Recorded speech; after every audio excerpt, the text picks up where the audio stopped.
एजेंसियां जो खुलासा कर रही है, अब उन पर यकीन करना मुश्किल होता जा रहा है। फिलहाल जांच जारी है, छापेमारी जारी है।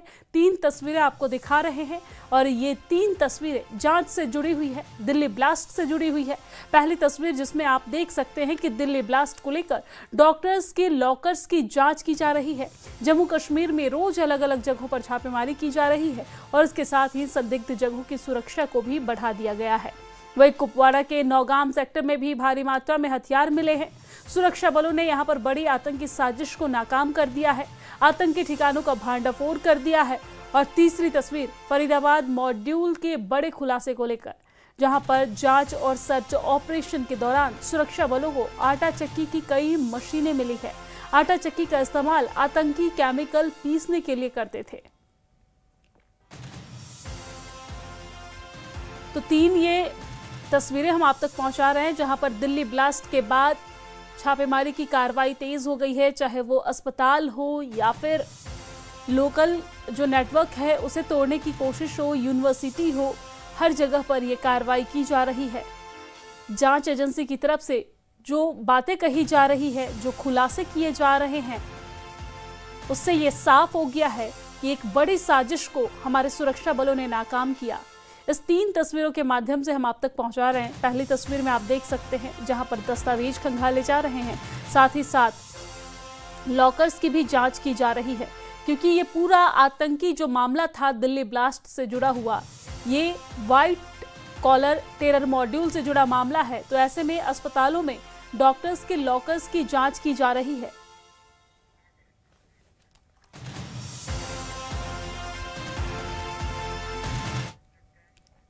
जम्मू में मजदूरों का वेरिफिकेशन अलग अलग हिस्सों में किए जा रहे हैं। आपको जानकारी दे दें कि वेरिफिकेशन जम्मू पुलिस ने अभियान चलाया है और इसके तहत हो रहा है। वेरिफिकेशन अभियान के तहत अलग अलग हिस्सों के मजदूरों की जांच की जा रही है, वेरिफिकेशन किया जा रहा है। बाहरी इलाके में यहाँ पर नॉन काइनेटिक ऑपरेशन जारी है और जम्मू और कश्मीर में 3 हफ्ते से यह ऑपरेशन चल रहा है। तो बड़ी जानकारी हम आप तक पहुंचा रहे हैं। जैसे ही दिल्ली में ब्लास्ट की खबरें सामने आई, इसके बाद हमारे सुरक्षा बलों ने तमाम अभियान चलाना शुरू किया। सर्च ऑपरेशन चलाए जा रहे हैं, अस्पतालों की तलाशी ली जा रही है, डॉक्टर्स के लॉकर चेक किए जा रहे हैं, क्योंकि हमने देखा कि इस पूरे आतंकी वारदात में, दिल्ली आतंकी घटना में जो डॉक्टर्स के कनेक्शन हैं वो सामने आए और उसके बाद डॉक्टर्स और प्रोफेसर के जो लॉकर्स हैं वो चेक किए जा रहे हैं। बहरहाल अब जो एम्प्लॉय रखा जा रहा है या फिर जो मजदूर हैं उनका वेरिफिकेशन भी किया जा रहा है। हर तरीके से लगातार कार्रवाई जारी है और जम्मू कश्मीर में मजदूरों का वेरिफिकेशन किया जा रहा है। अलग अलग हिस्सों में मजदूरों का ये वेरिफिकेशन, जहां पर जम्मू पुलिस ने अभियान चलाते हुए वेरिफिकेशन शुरू कर दिया है।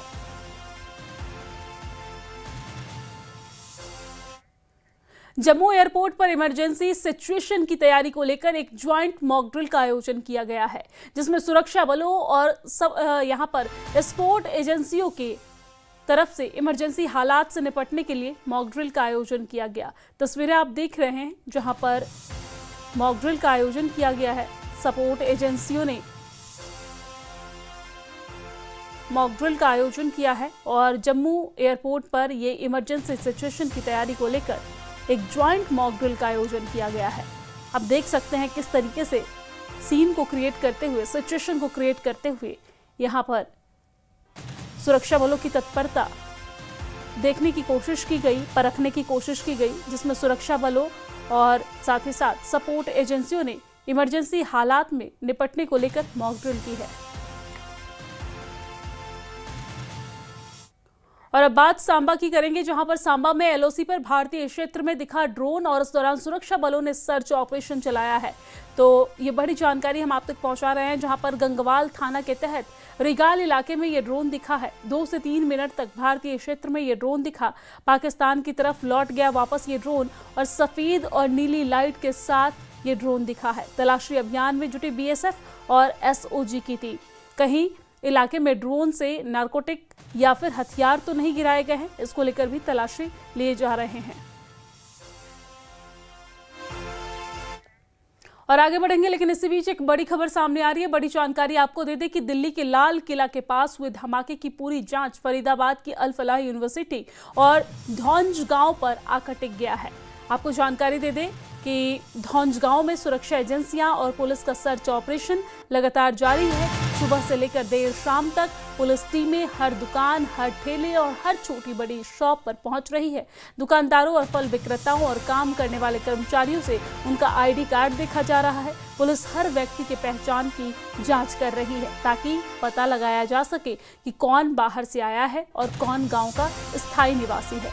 फरीदाबाद के धौंज गांव में ही सुरक्षा एजेंसियों ने 350 किलो से ज्यादा अमोनियम नाइट्रेट के अलावा 20 टाइमर, वॉकी टॉकी और साथ ही साथ असॉल्ट राइफलें बरामद की थी।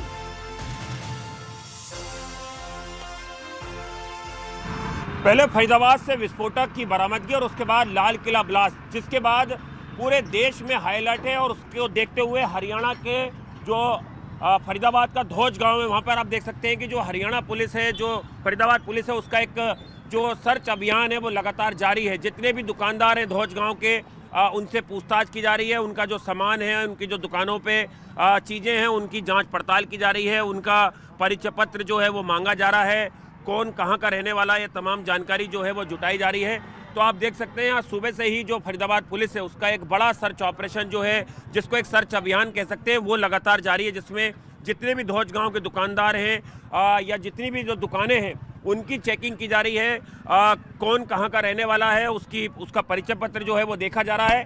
क्योंकि जिस वक्त फरीदाबाद से विस्फोटक बरामद हुआ और लाल किला ब्लास्ट से पहले 30 तारीख को जो उमर मोहम्मद था, जो इस पूरे नेटवर्क का मास्टरमाइंड बताया जाता है, वो फरीदाबाद की एक मेडिकल शॉप पर आता है, वहाँ पर अपना फ़ोन चार्ज करता है और उसके बाद वो 20 मिनट तक वहाँ पर रुकता है और उसके बाद वो वहाँ से फरार हो जाता है। यही वजह है कि लगातार फरारी के दौरान उमर मोहम्मद किन किन लोगों से मिला, कहाँ पे उसने फरारी काटी, किन किन लोगों ने उसे शेल्टर दी या किन किन लोगों के संपर्क में आए थे, तमाम जानकारी जो है वो जुटाने के लिए पुलिस लगातार सर्च ऑपरेशन कर रही है।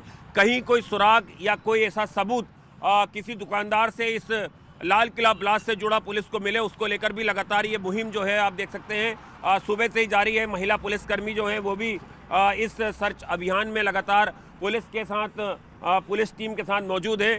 और यहाँ पर भी देख सकते हैं आप, एक दुकानदार जो है उनसे उनका परिचय पत्र मांगा जा रहा है और वो अपना परिचय पत्र जो है वो बाकायदा दिखा भी रहे हैं। यहाँ पर देखिए पुलिस को आधार कार्ड जो है वो अपना दिखा रहे हैं। तो ये सर्च ऑपरेशन लगातार धौंज गांव में सुबह से ही लगातार जारी है। जितने भी फल विक्रेता हैं या जो दुकानें हैं यहाँ पर, उनसे यहाँ पर लगातार जो है वो पूछताछ की जा रही है। एक दुकानदार है, उनसे भी बात करते हैं। अभी आपसे पुलिस ने क्या जानकारी मांगी थी? पुलिस ने क्या जानकारी मांगी आपसे? कुछ भी ना, कुछ नहीं मांगी। अभी आपसे आई कार्ड चेक करे थे ना? आईडी मांग रहा है। आईडी दिखा दिया? हाँ दिखा दिया। ओके सर, बहुत अच्छा कर रहा है, जो प्रशासन कर रहा है बहुत अच्छा काम कर रहा है। अच्छा, हाँ जी, और ये होना भी चाहिए, ये सर होना भी चाहिए। हमारा जरूरी है सबकी? बिल्कुल जी, बहुत जरूरी है जी। जितने बाहर के बंदे रह रहे हैं, तुम कह रहे सबकी आईडी चेक की जाए और सबसे पूछताछ की जाए। तो देखिए ये भाईजान है, इनका कहना है कि पुलिस बहुत अच्छी पहल कर रही है, सभी लोगों की जानकारी जो है वो जुटाना चाहिए। और चूंकि ये सर्च ऑपरेशन इसलिए भी महत्वपूर्ण हो जाता है क्योंकि फरारी के दौरान 30 तारीख से लेके 10 तारीख की सुबह से पहले आखिर उमर मोहम्मद किन किन लोगों से मिला, फरीदाबाद या हरियाणा में वो कहाँ कहाँ गया, ये तमाम ऐसी चीज़ें हैं जिन पर से पर्दा उठना अभी बाकी है। और जैसा कि मैं आपको बता रहा हूँ कि 30 तारीख को उमर मोहम्मद इसी धौंज गांव में एक मोबाइल शॉप जो है वहाँ पर पहुँचता है और उसके बाद वो वहाँ पर अपने फ़ोन को चार्ज करता है। ये चीज़ भी सीसीटीवी में कैद हुई थी। और उसके बाद लगातार जितने भी ऑटो वाले हैं, आप देखिए अभी फल की दुकानों के बाद अब जितने ऑटो वाले हैं उनसे भी लगातार पूछताछ की जा रही है। इसमें चूँकि एक ऑटो वाला कनेक्शन भी सामने आया था तो उनसे भी उनका परिचय पत्र मांगा जा रहा है। और सारी चीज़ों को लेके यहाँ पर वेरिफिकेशन का जो काम है वो यहाँ पर किया जा रहा है।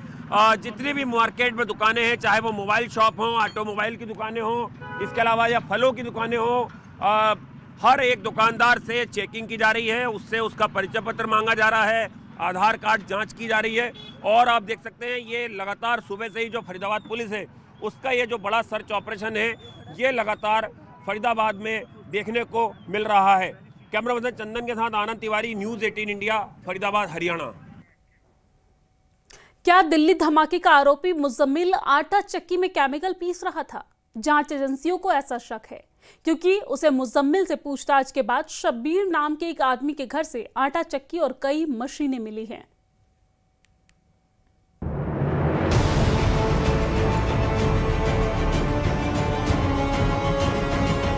ये आटा पीसने की नहीं बल्कि यूरिया या यूं कहें कि बारूद बनाने का सामान पीसने वाली चक्की है। जांच एजेंसियों को शक है कि इसी चक्की में दिल्ली धमाके का आरोपी डॉक्टर मुजम्मिल यूरिया पीसा करता था और फिर अल फलाह यूनिवर्सिटी से चुराए गए केमिकल को यूरिया में मिलाकर धमाके का सामान तैयार करता था। मतलब एक आम सी दिखने वाली आटा चक्की से दिल्ली को बर्बाद करने का सामान तैयार किया जा रहा था।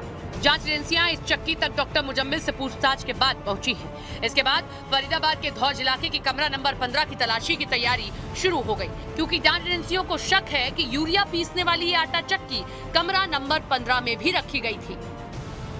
इस समय हम फरीदाबाद के धौज इलाके में हैं। धौज इलाके में उस कमरा नंबर 15 की उस हकीकत को हम आपको बताएंगे जहां पर न्यूज़ 18 इंडिया की टीम पहुंची है। कमरा नंबर 15 जो किराए के घर हैं उनमें कमरा नंबर 15 जहां पर ये डॉक्टर मुजम्मिल रहता था किराए में, और उसी जगह पर ये बताया जा रहा है कि एक मशीन का जिक्र यहाँ पर आ रहा है जो आटा चक्की की मशीन है, ग्राइंडर है, और वो ग्राइंडर भी बरामद किया गया है। क्या ये ग्राइंडर इसी कमरे से बरामद किया गया है? क्योंकि 15 नंबर का ये कमरा जो यहाँ पर डॉक्टर मुजम्मिल जिस कमरे में रहता था, और ये बताया जा रहा है कि यहीं पर वो कई बार यहाँ पर लोगों ने कुछ आवाज़ें ऐसी सुनी, क्या यहाँ पर वो इस मशीन को लेकर रहता था? क्योंकि ये कमरा जो आप देख रहे हैं न्यूज़ 18 इंडिया के कैमरे पर, ये वो गली है, ये कमरा जो यहाँ पर जिसका हम जिक्र कर रहे हैं। इससे पहले पुलिस को इस कमरे से 300 किलो से ज्यादा विस्फोटक मिल चुका है, इसीलिए तार से तार जुड़े। शक हुआ कि कहीं इसी कमरे में तो विस्फोटक तैयार नहीं किया गया। इस शक के आधार पर पुलिस ने मुजम्मिल से सवाल पूछे। पूछताछ के आधार पर धौज इलाके से शबीर नाम के एक ड्राइवर को पकड़ा, जिसके घर से ग्राइंडर, आटा पीसने की चक्की और कुछ मशीनें मिली। जांच एजेंसियों को शक है कि चक्की और मशीनों की मदद से मेटल भी पीसा जाता था। सूत्रों के मुताबिक पुलिस के हत्थे चढ़े शबीर ने बताया कि उसके घर से सारी मशीनें मुजम्मिल ही लेकर आया था और उससे कहा था कि वो ये सामान उसकी बहन की शादी में तोहफा देने के लिए लाया है। अभी इस जगह पर जो लोग हैं वो बात नहीं कर रहे हैं, लेकिन जो कमरा नंबर 15 है, इसी कमरे से भारी मात्रा में काफ़ी कुछ मिला था जो इस वक्त कई सारी जांच के दायरे में है। और ये भी कहा जा रहा है कि जिस मशीन का जिक्र आ रहा है, ड्राइवर के घर से ये मशीन लेकर आया था और कहा था कि उसकी बहन की शादी के लिए गिफ्ट देने के लाया है, और इन मशीनों को पुलिस ने फिलहाल सीज किया है। एजेंसियां जांच कर रही है ये ग्राइंडर क्या वाकई में अमोनियम नाइट्रेट या फिर यूरिया को पीसने के लिए इसका इस्तेमाल किया गया था या फिर उसकी क्या वजह थी, इसको लेकर यहाँ पर एजेंसियाँ जाँच कर रही हैं। मतलब ये आटा चक्की और दूसरी मशीनें पहले मुजम्मिल के कमरे में थी, फिर वो शब्बीर के घर पहुंच गई, जहां मुजम्मिल ने धमाके के लिए विस्फोटक बनाया। जांच एजेंसियों को शक है कि मुजम्मिल से पूछताछ में अभी और भी बहुत कुछ पता चल सकता है और आटा चक्की में केमिकल पीसकर बारूद बनाने से जुड़े कई और खतरनाक सबूत मिल सकते हैं। जैसे जैसे दिल्ली ब्लास्ट की जांच आगे बढ़ रही है, वैसे वैसे कई चौंकाने वाले राज सामने आ रहे हैं। अब तक की जांच में आतंकी संगठन जैश ए मोहम्मद की खतरनाक साजिश का खुलासा हुआ है। जैश के मोहम्मद का पूरा प्लान कश्मीर को गाजा बनाने का था। कैसे था ये जैश का खतरनाक प्लान, देखिए इस रिपोर्ट में।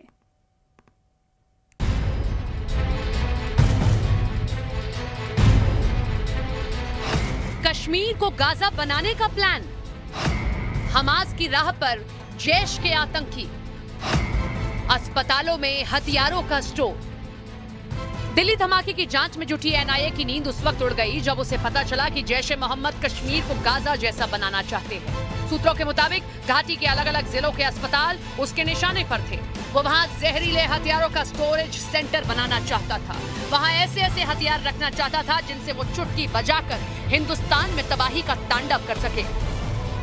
सूत्रों के मुताबिक जैश के आका कश्मीर के श्रीनगर, बारामूला, अनंतनाग, बड़गाम और नौगाम में हथियारों की खेप रखना चाहते थे, जिसके लिए उसने इन जिलों के कई अस्पतालों को चुन लिया था और वहां हथियार रखने शुरू कर दिए थे। एनआईए के सूत्रों के मुताबिक ये खुलासा दिल्ली धमाके के आरोपी डॉक्टर अदील ने किया। उससे जब सवाल जवाब हुआ तो पता चला कि आतंकियों के निशाने पर अस्पताल के लॉकर थे, जहां जहरीले हथियार रखे जा रहे थे। कश्मीर के अस्पतालों में हुई छापेमारी में आरोपी डॉक्टर अदील के लॉकर से हथियार बरामद भी किए गए। लेकिन ये सिलसिला यही नहीं थमेगा। एनआईए के सूत्रों के मुताबिक जांच का दायरा और बढ़ेगा। अस्पतालों में छानबीन होगी और वहां के लॉकर खंगाले जाएंगे, क्योंकि शक है कि कश्मीर के अस्पतालों को गाजा के अल शिफा और जॉर्डन अस्पताल जैसा बनाने की तैयारी थी। इसके लिए जैश के आतंकी हमास के कमांडर से बात कर रहे थे। सूत्रों के मुताबिक हमास से जैश को टेक्निकल सपोर्ट भी मिल रहा था, यानी कश्मीर के अस्पतालों को बारूद के ढेर पर बिठाने की पूरी तैयारी थी। इसके लिए ऐसे संगठन से मदद ली गई जो इस काम में माहिर माना जाता है। मतलब जांच एजेंसियों के रास्ते में अभी भी बहुत कांटे आने वाले हैं। कदम कदम पर नए खुलासे हो रहे हैं और अगर आतंकियों का अस्पतालों को हथियारों का स्टोरेज सेंटर बनाने का मंसूबा था तो फिर काम और कठिन हो सकता है, क्योंकि जैश के निशाने पर घाटी के अस्पताल हैं।